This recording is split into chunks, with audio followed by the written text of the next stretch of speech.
Hey guys, we need to talk about the Sinners movie, but specifically Mary and Annie. All right. So I just saw Sinners for the first time today, and I only saw it one time. But the thoughts that are lingering with me are how I feel about Annie and how I feel about Mary, right?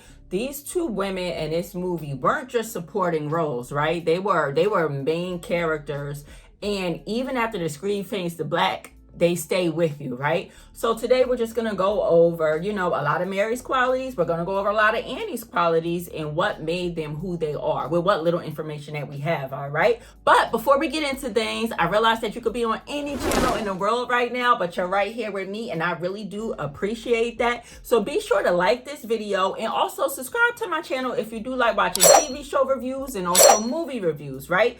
I just want to know too that this is my second review of Sinners today. I went to see the movie earlier this morning, again in the daytime, because I was too scared to go see it at nighttime. But I dropped another video too, so make sure you tune into that as well. All right, now let's dig in. So let's just kick off with my high level feelings about the ladies, right? Before we get into a breakdown, right? I left the movie thinking heavily about Annie first, right? I'm thinking, Annie, wow, she has so much wisdom. She's so powerful. She's such a protector. She's so nurturing. Like, even her movements and the way she talks, the way she takes pauses, right? She's so intentional with everything, right? I felt like I love her. Like, she's Queen Mother Earth, right? Love Annie. Then when I was thinking about Mary, I'm like, wow, Mary, she's so conflicted. She's so chaotic. She was so messy. She caused their demise. But the more I'm thinking about Mary, she is just a very complicated character, right? I think she has identity issues. It's a lot that we're going to dig into, right? But those are my high level thoughts. Like Annie, yes, I like her. Mary, no, I don't like her. But we're going to dig into that, right? So let's start off with their sins, right? The movie is called Sinners. Everybody allegedly has a sin, right? With Mary, right? Her sin, I believe, is primarily that she's married. She's a married woman, yet she is mingling with Stack. She's doing a lot more than mingling, by the way, right? This review has spoilers too. So if you haven't seen the movie, please save this video and come back later, right? So yeah, back to Mary, right? She's a sinner because she's a married woman, yet she's engaging with Stack, right? Annie, her sin, it's hard to know Annie's sin, right? All I could think of with Annie is that her sin may be that maybe she's not conventional. Like, she does hoodoo practices, and I guess maybe she doesn't do like traditional, Christianity practices and just go into the church or turn into religion. I'm not sure if that's it. Again, just saw it for the first time today and only saw Sinners one time. But also, you know what? Annie's sin could be that she's in love with Smoke, right? Like guilty by association. Smoke is a killer. We know that Smoke killed his daddy. We know that Smoke called multiple bodies. So maybe that's Annie's sin right there, just being in love with the wrong person, right? Now let's talk about how we first meet these ladies, right? We first meet Annie, I believe, right? Smoke, he goes to Annie's house. And he goes to see her after being on a 7-year hiatus. The twins, they were in Chicago for 7 years. Now they're back, about to open the juke joint. And he goes to see Annie, right? His queen. I'm assuming that they were married, but they were just estranged. And we find out that they had a baby that passed away, right? But nonetheless, we see him go to see Annie. Wasn't sure that was his love interest at first, but after a few seconds, it becomes very apparent that is his love interest. And we see a lot of connection between the two. We see a lot of passion in their lovemaking. And we also see Annie's temperament right there. She's a very calm, nurturing woman, right? Because he mentioned something to her that I think that would have made me very upset, right? Like, I need to get my Annie want to be a better person. He said something to her. He was like, so she gave him, I forgot what the necklace is called, but she gave him a necklace before he left, some kind of a root necklace, right? Because she does hoodoo practices. So it was some kind of necklace of protection, right? And she was like, yeah, I've been praying for you, and that necklace, it protected you, right? And he was like, well, like something along the lines of like, well, if you've been praying over me and doing all these roots, why didn't the roots protect our baby? Right? And I'm like, oh, I don't like that Smoke said that to her. I do not like that Smoke said that to her. Like, I don't know if I'm not a better woman than Annie, for real, because if he said that to me, I think I would have been so emotional. Like, I would have been so emotional. I'm not going to the damn juke joint that night. Like, I'm not even indulging with you for a few minutes, because I think that would have set me off. Like, I haven't seen you for years, and then you throw an insult at me like that. Like, not cool, Smoke. Really not cool. But that's the first encounter that we see with them. We see that she's, again, very calm, very nurturing, you know, and she's down to cook for the juke joint, because he asked her, can she cook catfish for the night? And she says yes. Again, that's something else. Like, Annie, like, yo, you haven't seen him in like all these years. But we do get the feeling that Annie knows where he's been. It doesn't seem like she was just in the dark, right? But she just obliges, and she's going to cook the catfish for the night, even though she hasn't seen him in so many years. They're just going to pick up where they left off at, right? Now, going over to Mary and Stack. Mary and Stack, we see their initial encounter is at the train station, right? We see that Stack is talking to Sammy. They were trying to recruit Delroy to sing at the juke joint that night, right? And Sammy is like, oh, it's a white woman over there. It's a white woman over there, right? And Stack has his back turned, right? He has a feeling that it's Mary, but he doesn't want to, he doesn't want to engage with her at all, right? So he tried to avoid her. Everybody's been there before, like when you don't want to say hi to somebody or talk to somebody, right? So she comes over to them. Immediately, you see that she is fiery, right? Like, this girl got a mouth on her, right? And she's snapping off on him, right? She's upset at him because he didn't come to her mother's funeral. And apparently that's why she's in town, right? Because we found out later that she lives in Arkansas, but she's in Mississippi, I guess, to bury her mother. But nonetheless, very fiery conversation between the two. And he tells her, like, yo, I told you to leave me alone. And she says something very sexual to him, like, that's not what I remember the last time I saw you. The last time I saw you, right? I don't want to say it, right? But nonetheless, we see that their initial encounter is, very fiery, very, very much different than the encounter with Annie. We see that they are more lustful, and her being more lustful towards him, not really him towards her. Like, he really doesn't want to be bothered. It's like, she's like a little nat to him, right? Like, he does not want to be bothered with Mary at all initially, right? But she persists, and she's very aggressive to him. Fast forward, we're at the juke joint now at the party that night, right? Mary, she was uninvited, but she still shows up, right? Annie, she was invited, and we see her being very practical. She's supporting the party. She's helping out in different ways. She cooked the catfish, And we see Mary, she's being very messy, right? She's talking to Sammy, asking him where Stack is. She's trying to buy him a drink. We just see her kind of like all over the place. To me, honestly, she was giving pick me vibes. Like, she's the type you see her and you're like, yo, she is trouble. Like, she is chaotic. She's messy. She's trouble. Stay far away, right? But Stack, I guess he didn't see that, right? But Stack, he was initially trying to stay away from Mary, right? He cussed her out a few different times. I mean, I saw some people online saying that, they really were in love, and that Stack couldn't really show his love for her because she was white. Although she wasn't fully white, she was 1/8% black, in fact. But I don't think that he was, I don't really think that he was in love with her. They might have been in love maybe when they were younger, but I think they had moved past that. I think they were just infatuated with each other. I think it was purely just sexual, purely just that kind of attraction, and that's it. But nonetheless, we see him being very cold towards her at the party.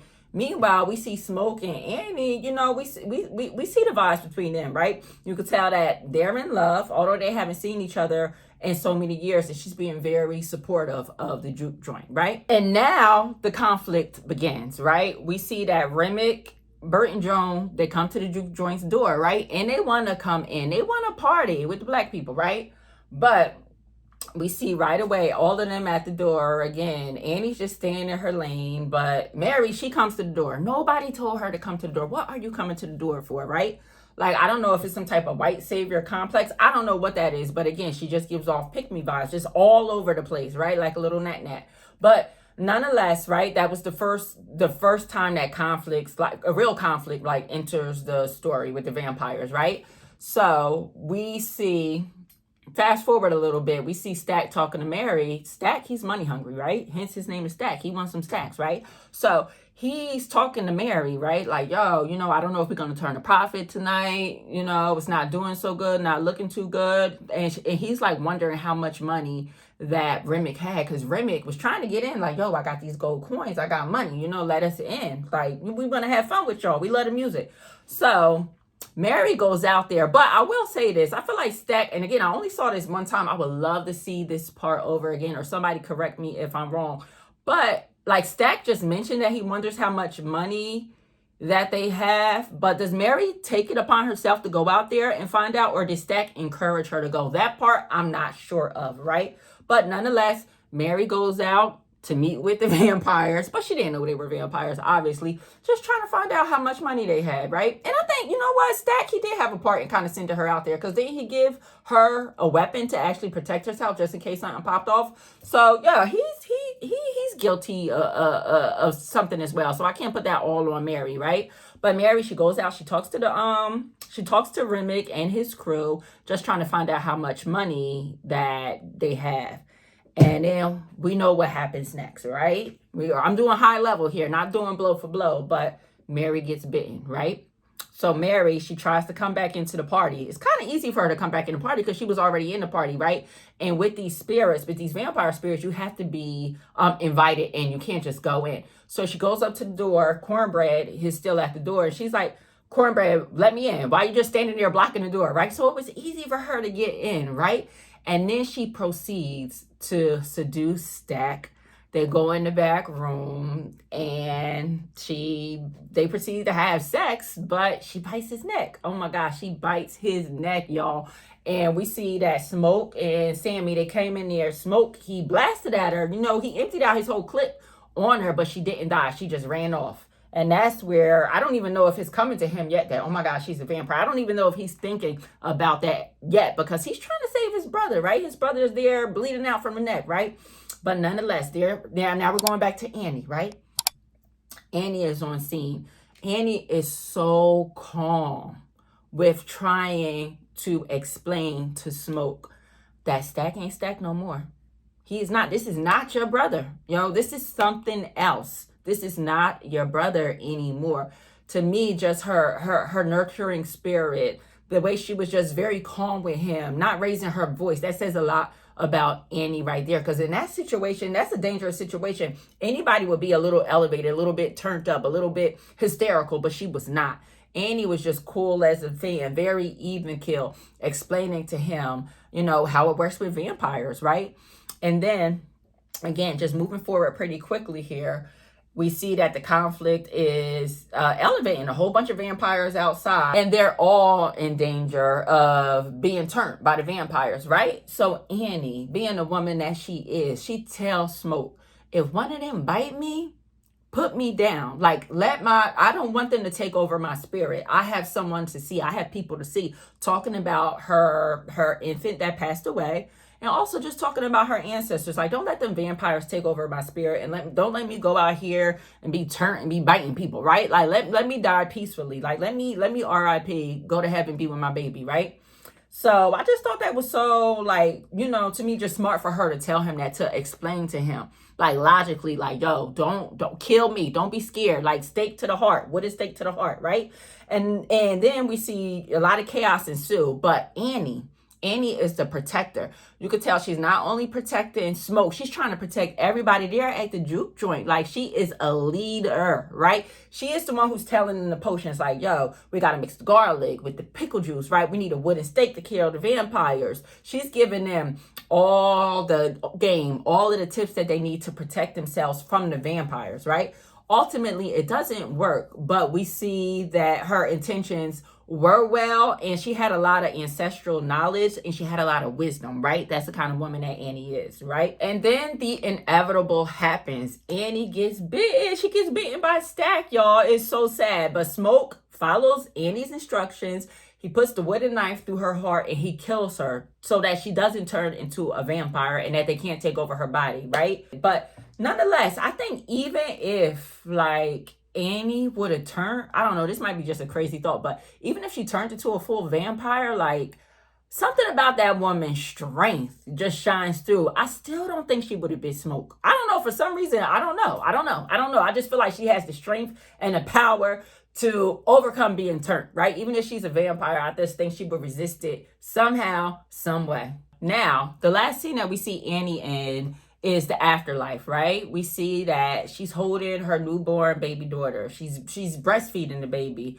And she's in the afterlife. Smoke, he hasn't crossed over yet. Smoke is leaking out from his wounds from the shootout at the end of the movie with Hallworth and his crew. But nonetheless, she drops a bar. Like Annie, she drops a bar to Smoke, and he wants to hold the baby. But she's like, put down that cigarette first. I don't want you to get all that smoke on her, right? So I feel like she was talking about both the smoke from the cigarette, but she was talking about his whole personality because, you know, he had a lot of, he was thugging, right? He was a robber, he was a killer. Like, she didn't want all that smoke on her baby. Mind you, she's dressed in all white. The baby's in white. She has like something that looks like a halo over her head. And, you know, she's just telling him that. But I thought that was such a great ending scene that we see with Annie, for her to say that to him. Something that's, again, just so much wisdom that just shows the kind of woman that she is. Now, the last scene we see with Mary is when Mary and Stack flash forward to 1992 and they go to see Sammy at a bar. That Sammy is 1992, so this is like what, 60 years later, right? They're still youthful, you know, they looking really fly. Mary got her ponytail flipped, she got her hoops on and everything, right? So we don't know much about Mary. I mean, they inevitably ended up together, right? But we don't know much about their vampire life, right? And that's where it ends off. We don't really see much more about Mary, but I am interested to see more about Mary and Stack's life. Nonetheless, like, you guys should really watch my other review that I did of this Sinners movie too. So my last thoughts on Mary and Annie. Mary was the chaos and Annie was the soul, right? Both women were very important in moving this movie forward, really. Ryan Coogler was very intentional because at first I'm like, why is Mary in this movie? She doesn't seem like a fit. But she was a fit. She was the right one in a movie because she just brought so much conflict, right? So many questions just about her identity, to being 1/8 Black, right? Her just being such a chaotic, messy character really made her very necessary to move this script forward, right? And just my last thoughts were just like, it's just so astounding to me that two twin brothers can pick two women, two love interests that are totally different, right? Like, Smoke is with Annie, Queen Mother Earth, and Stack is with Mary, reckless, chaotic girl, right? But it's just so interesting. And that's how it is in real life sometimes too. But it just makes me think about Stack and Smoke's childhood too. Like, how people could be raised the same way, but they make different decisions, right? And it could ultimately be said that Stack's decision to, like, not be more adamant with getting Mary out of that party caused all of their demise, right? Like, Mary brought the whole crew down. She really did, guys. But nonetheless, such a great movie. I liked both women in this movie, right? Both are very necessary to move the script forward, and Ryan was very intentional and everything, right? But anyway, if you made it this far in the video, be sure to like this video and also subscribe to my channel if you do like watching movie reviews and TV reviews. And lastly, comment down below too. Let me know what you think of the two ladies down below. Love you, and I'll see you on the next video. Peace.